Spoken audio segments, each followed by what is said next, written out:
Hi everyone, welcome back to my channel. My name is Becky and I like to read.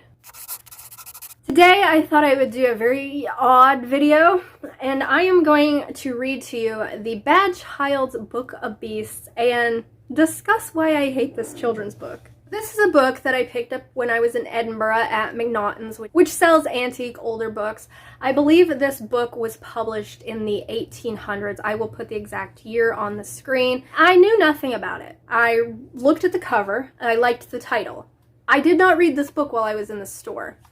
I just looked at it and it had pictures of animals in it and I was like, oh, cute. So I thought I would read you this book and share my thoughts on it.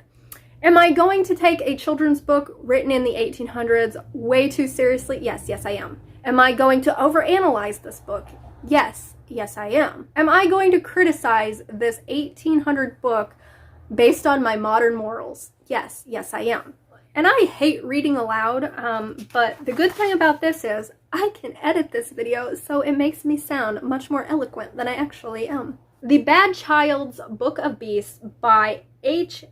Bellog and pictures by BTB. There is what the cover looks like. Introduction. I call you bad, my little child, upon the title page, because a manner rude and wild is common at your age. The moral of this priceless work,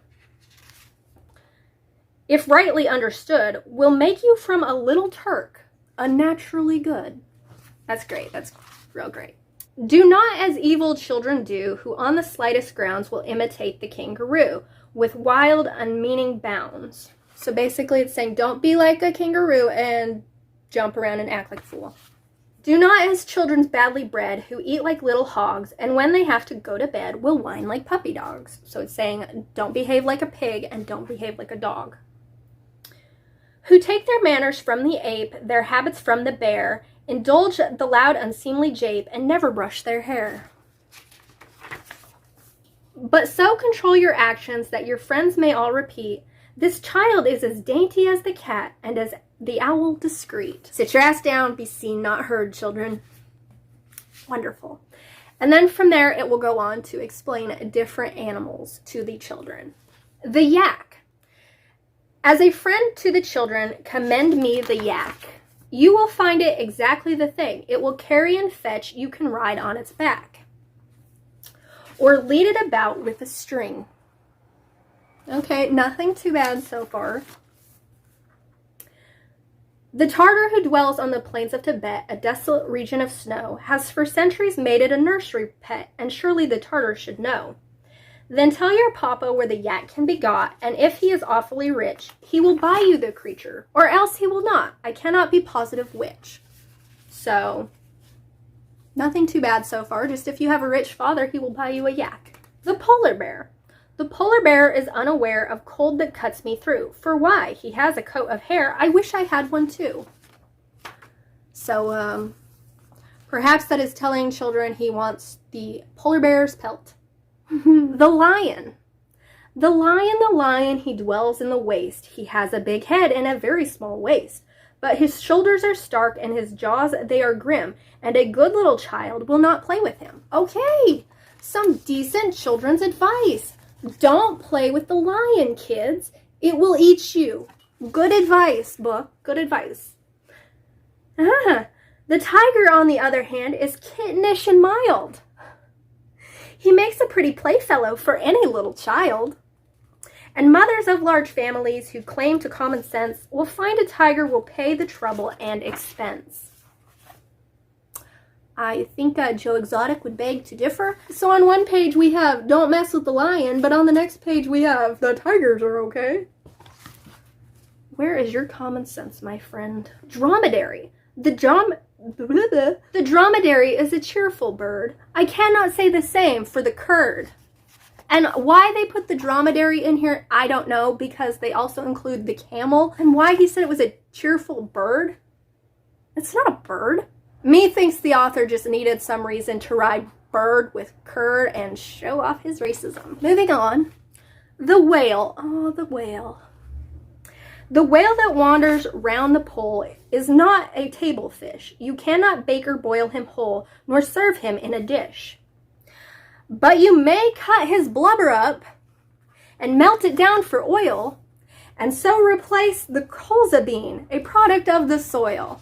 Great! We're teaching children to kill whales for their oil. It even has a freaking illustration for that. No. These facts should all be noted down and ruminated on by every boy in Oxford town who wants to be a Don. Yeah, let's encourage the boys to remember all these fun facts. The camel, the ship of the desert, that's it. Again, I'm pretty sure a dromedary is a freaking camel. The hippopotamus. I shoot the hippopotamus with bullets made of platinum, because if I use leaden ones, his hide is sure to flatten him. I hate this book. The dodo. The dodo used to walk around and take the sun and air. The sun yet warms his native ground. The dodo is not there. The voice which used to squawk and squeak is now forever dumb. You may see his bones and beak all in a museum. And oh look, they showed up to try and hunt the dodo, but the dodo is already extinct. Well, isn't the dodo lucky? The marmoset. The species man and marmoset are intimately linked. The marmoset survives as yet, but men are all extinct. I really don't understand that one. But at least the marmoset wasn't killed by anybody. Okay, I'm going to read you this one, and I want you to guess which animal you think I'm talking about down in the comments. Okay? The camelopard. The camelopard, it is said by travelers who never lie, he cannot stretch out straight in bed because he is so high. The clouds surround his lofty head, his hornlets touch the sky. How shall I hunt this quadruped? I cannot tell, not I. Oh look, more animal killing. A picture of how people try and fail to hit that head so high. So what animal do you think the camelopard is? I have never in my life heard it referred to as a camelopard, but maybe people in the 1800s didn't have this animal's name.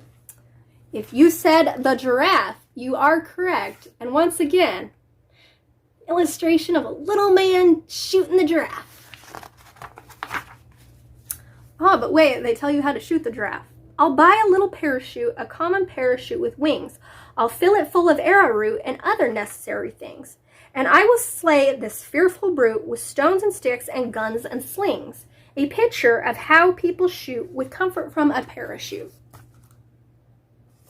What is animal conservation? The learned fish. The learned fish has not sufficient brains to go into the water when it rains.